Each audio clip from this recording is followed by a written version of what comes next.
Hello, I'm Fiona Sitkin, a host of a talk show, The Bridge for Women Worldwide.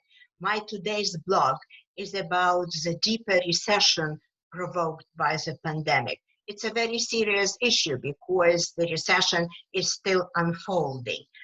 Many media outlets report that the recession provoked today the unemployment unprecedented in history. And this recession is the worst that we've had during the World War II, since the World War II. Anyway, the pandemic provoked recession struck mostly the women-dominated businesses like healthcare, education, restaurants, hospitality, and such. What we women complained about before pales in comparison with what we are having now with today's situation. Why? Because it is well known that the education and healthcare important for national health and welfare are not being spared by the pandemic and not being spared by the recession.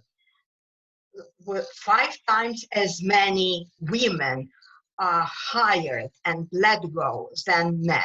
This is a clear, very clear gender inequality.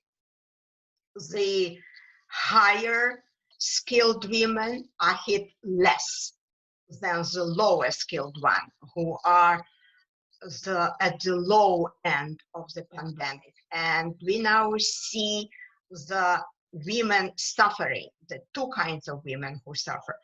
First, the lower skilled women from service industries who cannot work from home. Second, the higher skilled women who can work from home along with their husbands. And they're very happy to have the jobs. However, they get interrupted by kids 50% as much. They hear mama, mama, mama all day long. So the quality of their professional work suffers. For example, the academic journals report less submissions from women and submissions from men remain on the same level. Somehow men always get a better ride. Anyway, I want to draw your attention that there is a silver lining to the pandemic for women. Type 1 silver lining is that the remote work became normal. Before the pandemic, only 1 in 50 Americans could work from home full-time.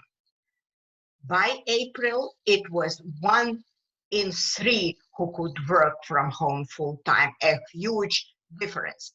That is good news for women who pick up jobs that fit around their kids with more forgiving hours and less commute.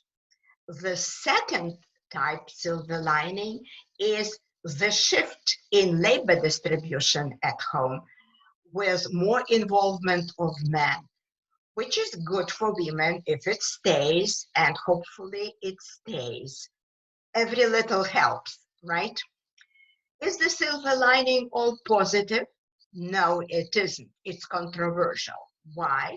Because more household chores throw women back in time to probably the 50s of the previous century with more and deeper gender inequality than we had in January 2020. Anyway, at the end, in conclusion, I would like to point out that we women need to recognize the current pandemic for what it means for us.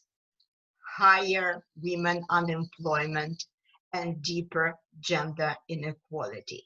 A steep climb for gender equality lies ahead.